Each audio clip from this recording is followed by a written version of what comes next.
I found your child on the balcony, so I brought her here. In the middle of a freezing winter night, the doorbell rang. When I answered it, a police officer was standing there. I didn't understand what was happening. After all, my only daughter was sleeping beside me. The officer had him with a girl about 5 years old, her lips blue and shivering coldly. "She's not my child. I don't know this girl." I tried to explain, but the officer seemed doubtful, saying he would take her to the hospital. The girl's hair was overgrown and completely unkempt. Her dirty clothes had holes in them and they didn't look like they had been washed. She appeared the same age as my daughter but was very thin. Who is this child? Why was she on my balcony? Little did I know that the turmoil this girl would soon bring into our lives. My name is Janice. I'm a 32-year-old office worker. I lived on the first floor of an apartment that my parents bought for us, with my high school classmate husband and our 5-year-old daughter, Susie. My husband was also a company employee and often traveled for work. Being a good person, he would cover for his colleagues even on his days off, so he was often away. One day, while my husband was on a business trip, my daughter and I were home alone when the doorbell rang. In the middle of a freezing winter night, I wondered who it could be, and looking through the doorbell camera, I saw it was a police officer. I was baffled by this unexpected visitor, but when I opened the door, he said, I found your child on the balcony, so I have brought her here. I had no idea what he meant. Yes, my daughter is sleeping inside the house. What? The officer's eyes went wide, but I was the one who was really shocked. How had that girl gotten onto the balcony while I was asleep? I hadn't heard a thing. The officer had with him a girl about 5 years old, her lips blue and shivering uncontrollably. It had been so cold that it seemed like it might even snow, so it was no wonder. She's not my child. I don't know this girl. The officer seemed skeptical even after what I said, but he stated, I'm taking her to the hospital now. The girl looked so cold and pitiful that I brought a warm blanket from the back of the room and wrapped her in it. Her hands were like ice, so young, yet holding back tears and biting her lips without making a sound. Her hair was messy and her collar stained. Hole-ridden clothes showed no signs of having been washed. She looked incredibly thin and pale, as if she was malnourished. Who is this child? Why was she on my balcony? I couldn't help but wonder, and my heart ached thinking about a girl the same age as my daughter in such pain. I couldn't sleep much that night, worried about her. And morning came. That's when I got a call from my husband. Anything unusual happened while I was on my business trip? Well, yes, a strange girl was on our balcony. The police took her and they're taking her to the hospital. I was so surprised. Why didn't you take care of her yourself? What? But she's a stranger. What could I do? You're a mother too. You should have taken care of that little girl instead of handing her over to the police. Isn't it sad? I was baffled by my husband's sudden anger. Why did he know the girl was young? We hadn't even talked about that. I questioned him, but his answer was lacking in clarity. No, actually, she's the daughter of an acquaintance of mine. Her mother's gone, and I felt sorry for her, so I brought her yesterday. I thought you would take care of her. What? You weren't on a business trip? You need to explain the situation clearly. My husband apologized, but I couldn't believe that he had left such a small child on the balcony on such a cold day. Even if he had dressed her warmly, she could have easily frozen to death. So, what are you doing and where are you now? My husband said he was in the middle of searching for the girl's mother, but I felt like he was hiding something. Later on, after returning from his business trip, my husband gave some explanation, picked up the girl from the police, and shockingly left her with me. Did you find her mother? What about her father? No, I haven't found them yet. The father, I don't know. So, who's the acquaintance you mentioned? Well, that's just a casual acquaintance. Let's leave it at that. I'm going on another business trip soon. Wait a minute, what about this girl? My husband ignored my plea to stay and left, leaving the girl behind. I felt something was off about my husband's behavior, so I searched through his belongings and found something in the inner pocket of his suit.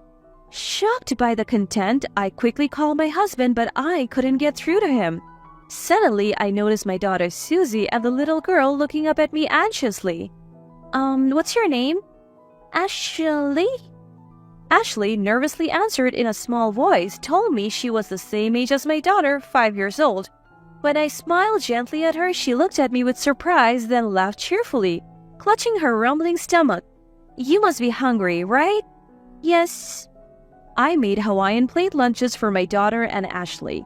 They stared at the food in curiosity and then began to devour it. They ate so fast that their faces were covered in sauce. As I reached out to wipe her face with a tissue, Ashley quickly brought both hands to her head, covering it as if protecting herself. The motion gave me an uneasy feeling. It's all right, I'm just going to wipe your mouth, I said gently.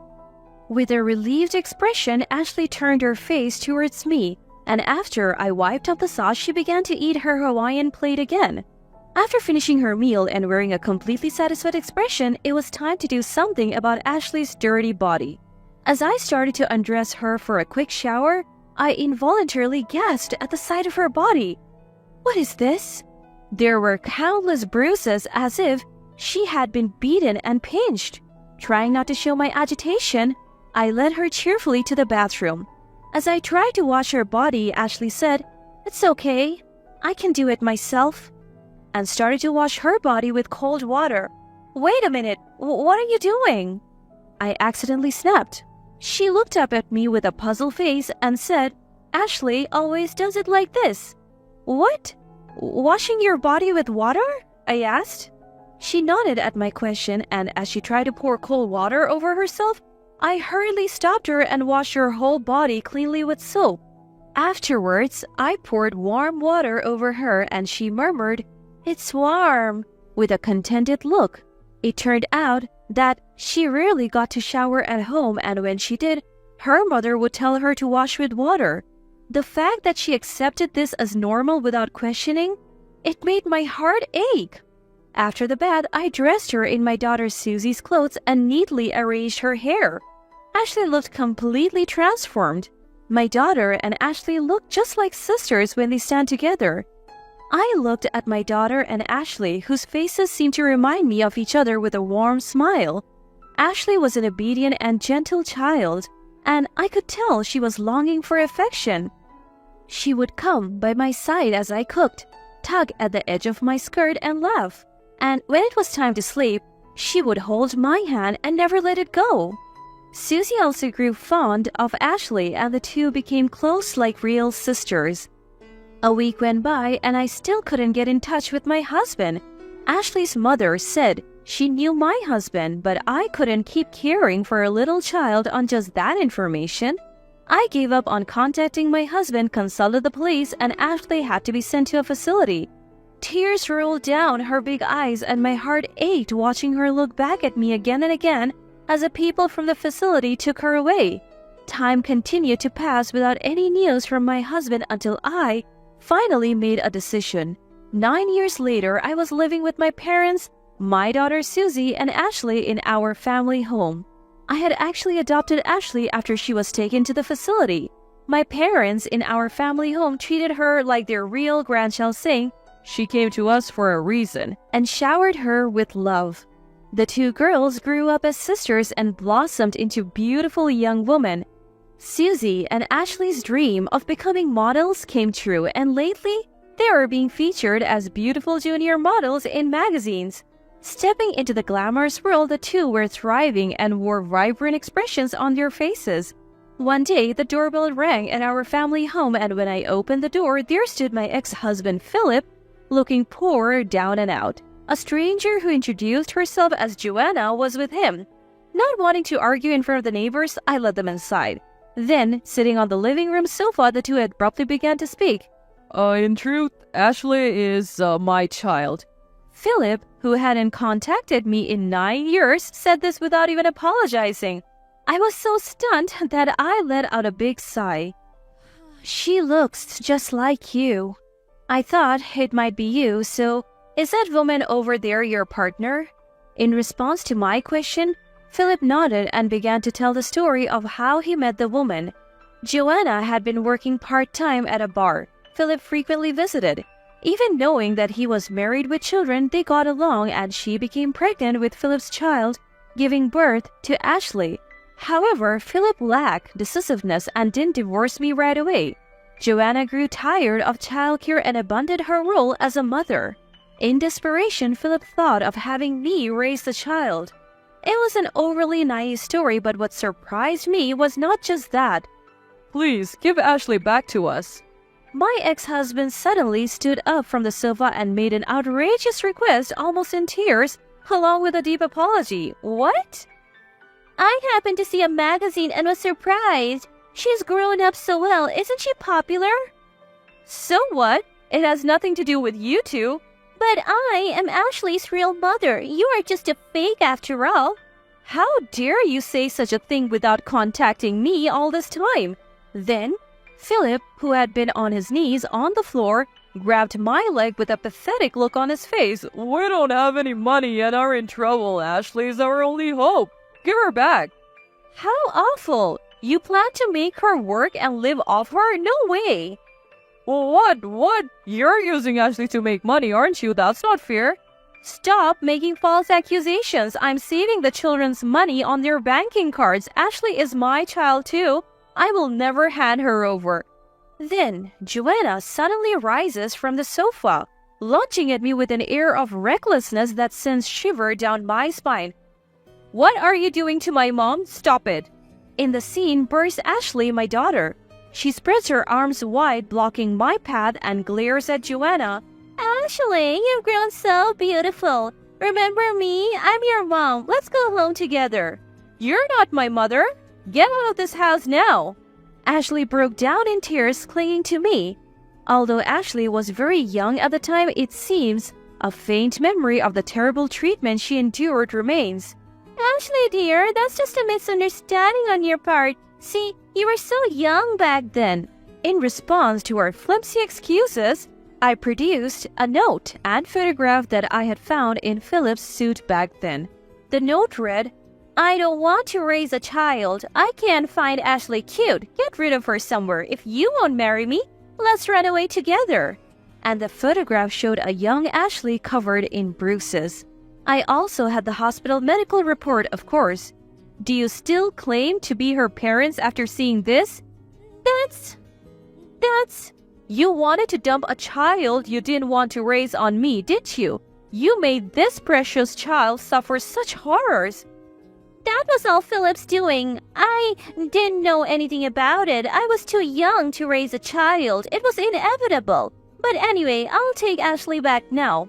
Unfortunately, that's not going to happen. I have legally adopted Ashley, so I am her parent. Oh, what? That has to be a lie. The mention of the law quickly deflated Joanna's momentum. However, Philip seemed to not have given up yet.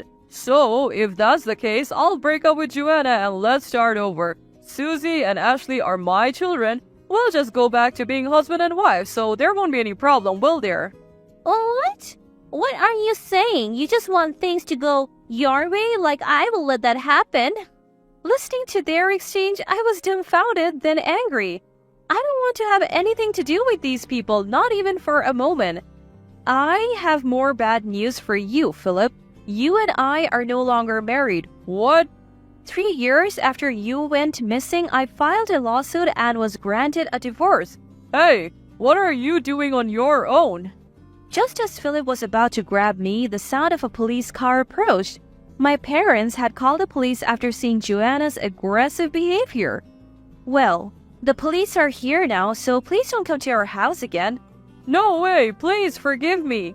I'll give up on Ashley, but at least lend me some money. Philip put on a disgraceful show to the very end. Afterwards, he and Joanna were dragged away by the police. I plan to make sure Philip pays the alimony and child support in full. The two of them, cut off even from friends and family, will likely continue to struggle. Though there's been much turmoil, the little girl who once trembled in fear has grown splendidly. I will live happily with my parents and 2 loving daughters, looking forward to the future they speak of so full of dreams.